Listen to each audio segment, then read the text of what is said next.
Interseccionalidad, ¿qué es eso? ¿Por qué no suena tan conocido? ¿Cómo puedo ejemplificarlo? Aquí te traemos la película Talentos Ocultos, ambientada en la Guerra Fría en Estados Unidos en un estado con segregación racial vigente. Así podremos entender un poco sobre este complejo concepto. ¿Qué pensamos si vemos tres mujeres negras y un policía en los años 60 en Virginia? Exacto, segregación racial.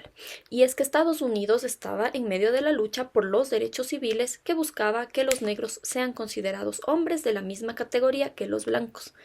¿Por qué hablo en masculino? Bueno, porque el idioma ha invisibilizado a las mujeres de los asuntos colectivos, pero también porque la desegregación era un tema de hombres. Entonces, para no dividir el movimiento, las mujeres negras fueron apartadas de su propia lucha, como si les dijeran, ya, primero vamos por los derechos civiles y luego pensamos en ustedes. Ahora ubiquémonos en la Guerra Fría. Estados Unidos y la Unión Soviética estaban en plena carrera espacial. Solo importaba enviar un hombre al espacio, no era conveniente hablar de derechos. ¿Para qué pensar en la exclusión de mujeres, si estas eran situaciones personales y obviamente naturales? Pero pasar por estas situaciones personales siendo negra era muchísimo peor. Como Kate Millett nos diría unos años más tarde, lo personal sigue siendo político. Desde el contexto familiar, claramente la interseccionalidad se evidencia. Allá por los años 60, cuando la película se desarrolla, las escuelas, universidades, el transporte público, las iglesias, incluso los baños eran segregados. ¿Se imaginan tener que ser del 1 o del 2 y no poder ir al baño más cercano porque eres negra? Total violación de los derechos humanos.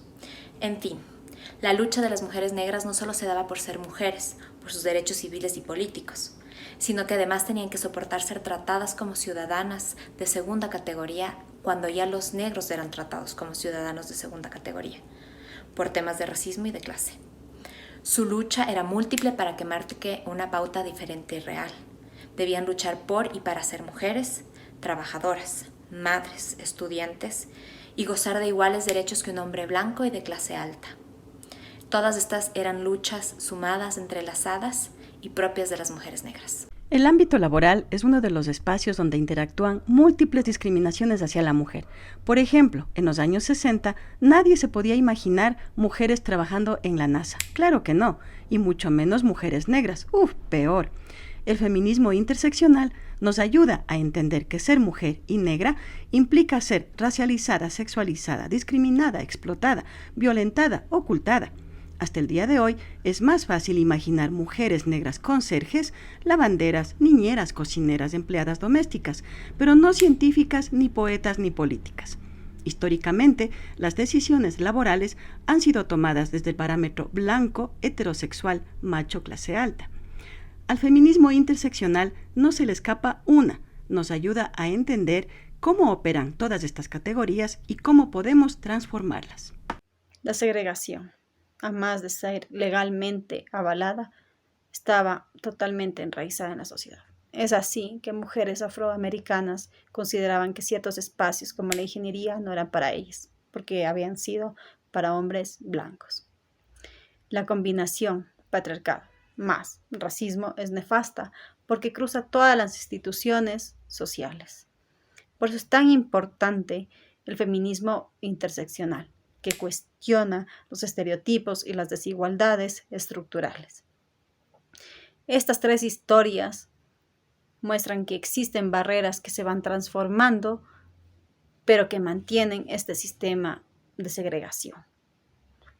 Y por eso una de ellas decía, cualquier conquista de una es conquista de todas. Como menciona Mara Viveros en el texto La interseccionalidad, una aproximación situada a la dominación, la interseccionalidad es el lugar que ocupa la raza y el racismo como modalidades particulares en la dominación. Igualmente, para explicar la importancia de la experiencia y las prácticas sociales como fuente de conocimiento, y el lugar asignado de la resistencia, la revuelta y la emergencia de nuevos sujetos políticos. Al final de la película, las tres mujeres tienen un reconocimiento y logran configurarse como nuevas sujetas políticas. ¿Has visto la interseccionalidad aquí?